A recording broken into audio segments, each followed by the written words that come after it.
incinerator in Broward, and it had become a weekend haunt for punk rockers and skinheads. They had dubbed it Wasteland. For a while, police thought it was the site of some occult practices and devil worship. Much of the graffiti contained obscure references to satanic beings.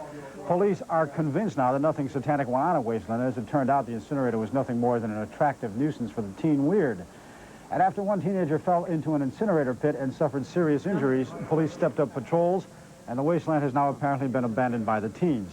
But the question remains, who are these teenagers? What's life like for them, and why do they work so hard at being different? Here's what we found out about them.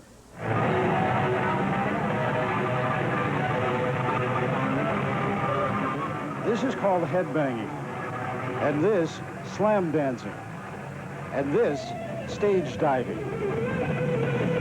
It's violent, yes, but we all like to have a fun time together and just slam and headbang and stuff like that, because that's the way it is. That's one way it is. Here's another.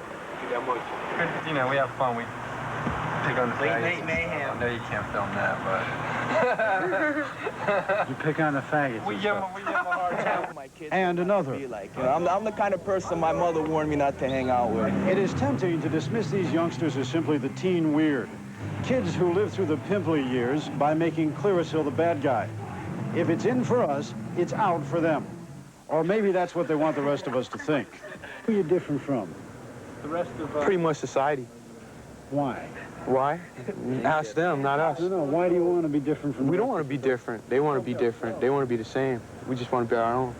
These kids think of themselves as modern, progressive.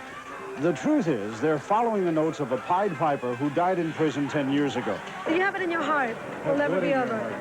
It's the feeling of, you know, listening to the music and understanding, you know, what Sid Vicious says and stuff like that. Sid Vicious was a guitarist for an English punk rock group called the Sex Pistols. On the downside of his career, he stabbed and killed his girlfriend. 6 months later, he died of a heroin overdose in prison. His legacy is the lifestyle of these kids, but his message, anarchy, has lost much of its punch. Most of them understand it now simply as being different. He's a good kid, but after looking at him, the chances are you wouldn't take the time to find that out. We did. His name is Zsolt Mészáros, a Romanian-born American.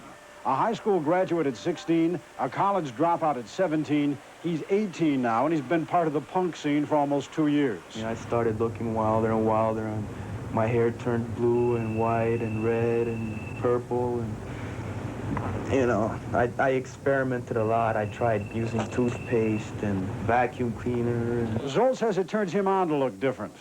To me, it's an art. You know, it's creativity. You know, to be able to make up your dress code, and it's, you know, it's different. It's not like everybody else. I always struggle not to look almost like anybody else and just be another face in the crowd.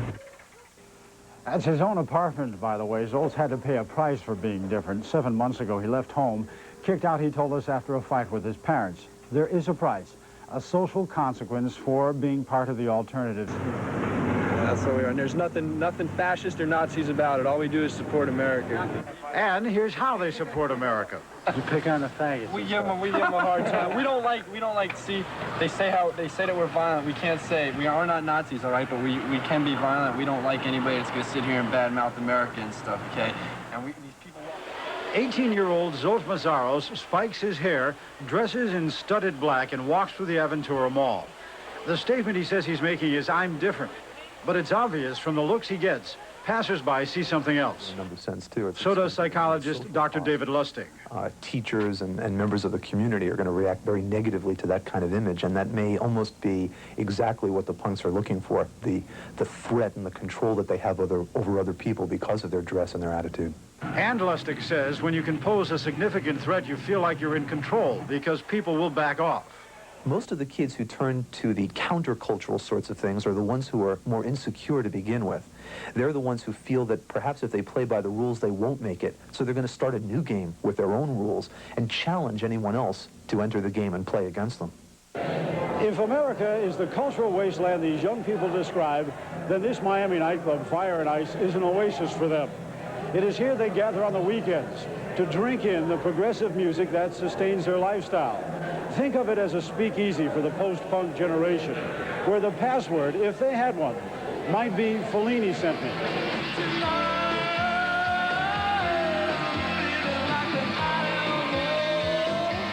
After 15 minutes at Fire and Ice, even the most casual observer notices this. Everybody here is interested in being different altogether. They look the same. That's what makes a movement. But some psychologists worry about the punk generation. The teenagers today are not being guided by a higher philosophy. It's more like hedonism. They want what they want because it feels good, not because there's a greater cause that they're interested in.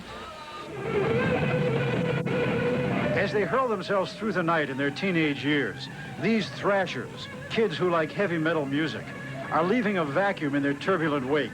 A vacuum that, much to their surprise, may suck them right into the mainstream. It's already started. It's not the same anymore. They've all lost their feeling. Steve Dawson.